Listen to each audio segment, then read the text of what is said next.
guys, igicamunsi cyiza rero nshuti bakunze mudukurikiye aho muri hose mukomeze kugubwa neza ndetse icyo mbifuriza ni umugisha mwinshi ukomoka ku Mana.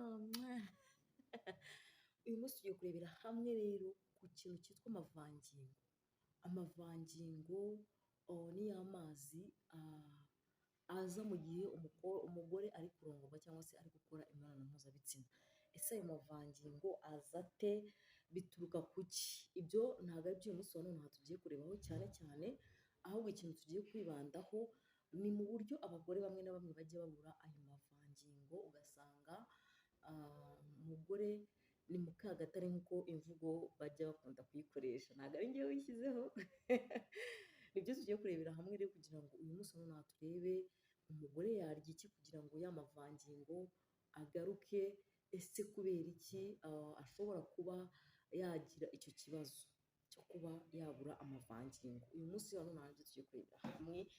Ntubutse gukora subscribers, like, comment kandi ntukureho urushinge rwawe kuri YouTube channel yacu mu gihe utari wagira gute, utari wagera ku musozo w'iki kiganiro, kuko iyo ugitangira ikiganiro hariho abantu bahita barambirwa ariko kandi ibyiza biba bikirimo, sibyo?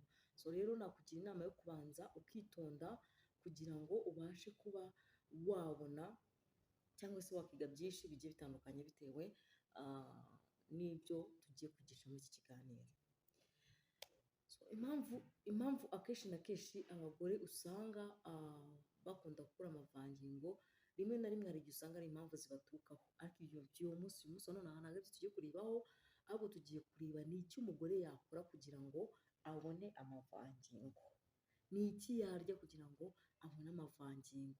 Akenshi nkunda kubabwira wenda nko ku biryo by'abagabo, abagabo ibiryo barya kugira ngo babone amasohoro menshi, abagabo uburyo bakwitaho, ibiryo bashobora kurya kugira ngo bagire imbaraga mu gihe cy'imibonano mpuzabitsina. Ngira ngo ibyo byose murabizi ko dukunda kubivugaho, ariko uyu munsi wa none aha ngaha tugiye kureba ku bamama bacu, abagore bacu ni iki bakora kugira ngo babone ayo mavangingo, sibyo?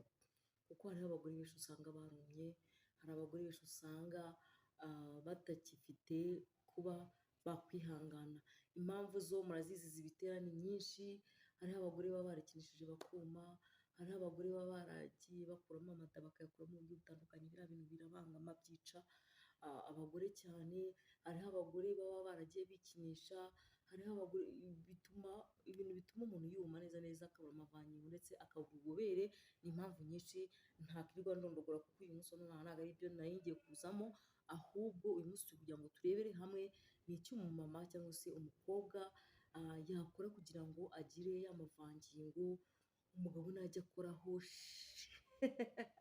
yiyanyare atarinze kuzikanira cyangwa se kugira gute, gusa nkaho abyinginga. Twagiye rero, ikintu cya mbere we mugore unkurikiye cyangwa se mukobwa, cyangwa se niba uzi ko uri umugabo we ukaba unkurikiye cyangwa uri sheri we, ushobora no kubimuganirizaho cyangwa se ukamuha telefone akabyumva, cyangwa se ukajya muri fone ye ugashyiramo iyi video yanjye ukayipureyinga ukavuga ati tega amatwi wumve. Ikintu cya mbere umugore aba agomba gukora ni ukwikuramo ikintu cyitwa ubwoba, sibyo? Ubwoba bwo kumva ko ugiye kurekura amavangingo ukumva ufite ubwoba. Icyo ngicyo cya mbere ugomba kubanza kwikuramo, ugomba kubanza kubyikuramo ukumva yuko ushoboye kandi ushobokewe, ku buryo umugabo atangira gukozaho ugahita wumva ukwiye kurekura, mbese ibikurimo byose ugahita ubirekura.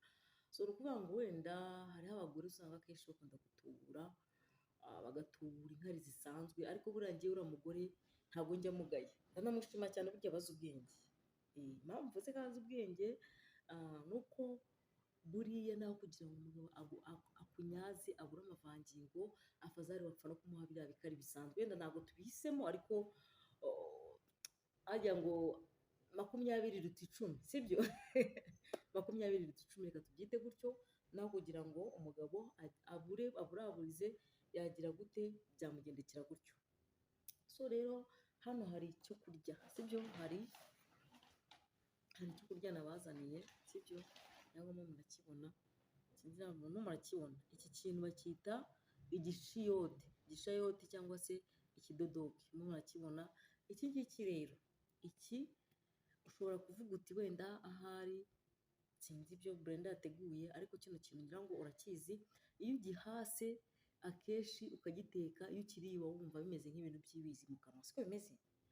Iki kintu rero iyo ubona yuko nta mavangingo ufite urakihata ukagifata ukagihata, wamara kugihata sorry, ushobora no kutagihata, ubundi biba byiza iyo ugisatuyemo kabiri, ukakironga ukagisaturamo kabiri, ugashyiramo akunyu, ugashyira ku mashyiga, ukagicanira mu mazi menshi, ukakireka kigashya kigashanya kabisa ku buryo urya nk'umuntu uri kurya amazi n'ubundi. Biriya bintu byongera amavangingo cyane cyane mu gihe muri mwebwe muba mutagize gute, muba mutayafite, byongera amavangingo. Ikindi kintu none nshobora kuba nabivugaho, ibi bintu ushobora kutabiteka muri ubwo buryo ukabiteka mu isosi, ngira ngo ibyo ni ibintu mukwiriye kumenya.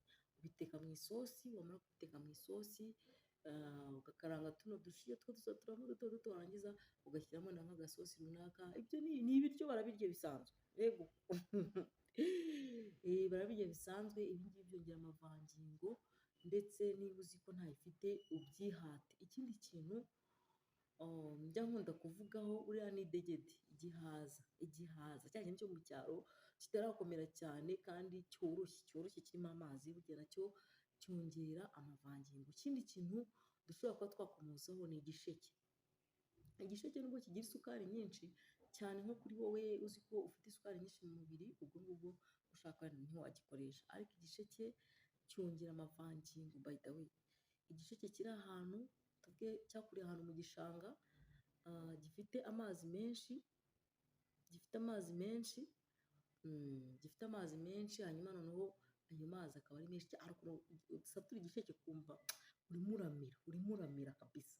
Kiriya kintu cyongera amazi ku bagore, kandi nakubwiye ngo niba ukoresheje iyo sisiteme bigusaba kuba wagira akanyabugabo, sibyo?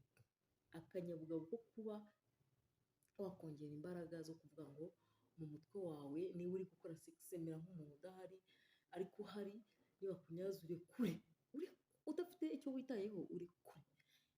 Kuko hariho umuntu ujya kurekura amavangingo we nyaye mu buriri, kumva iki kintu cyaramukomeje, ibyo ntabwo ari sawa. Rekura, ntiwite ngo ibiryo arekura tu, ibyo byonyine biba bibaye.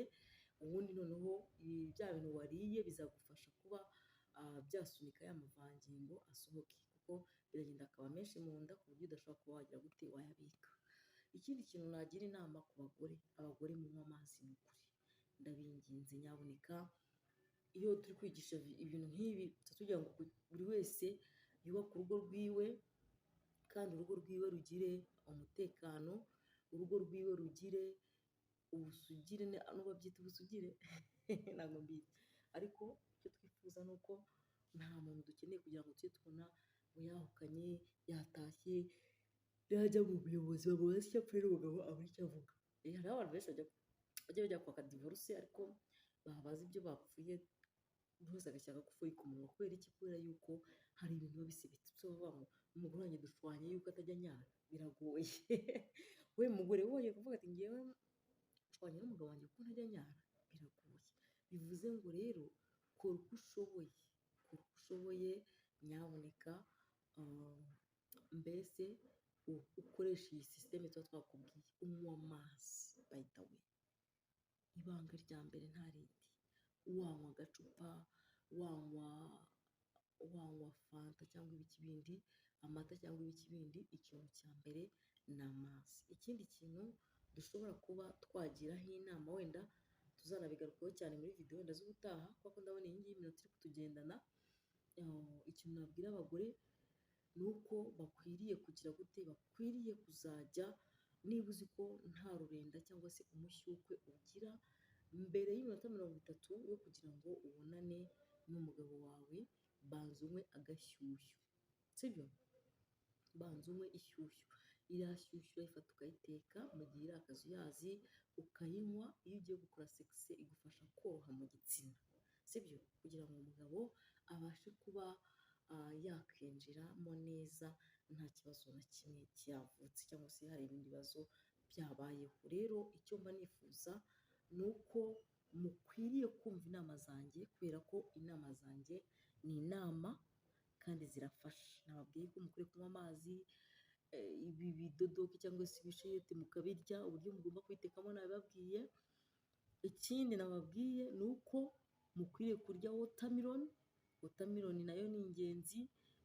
Ikindi kintu mba nababwiye, nababwiye yuko mukwiriye kurya amadegede yayandi aba atarakomera afite amazi menshi, mukwiriye kurya ibisheke, ari ibintu byinshi byinshi byinshi cyane, ariko ikintu cya mbere ni amazi.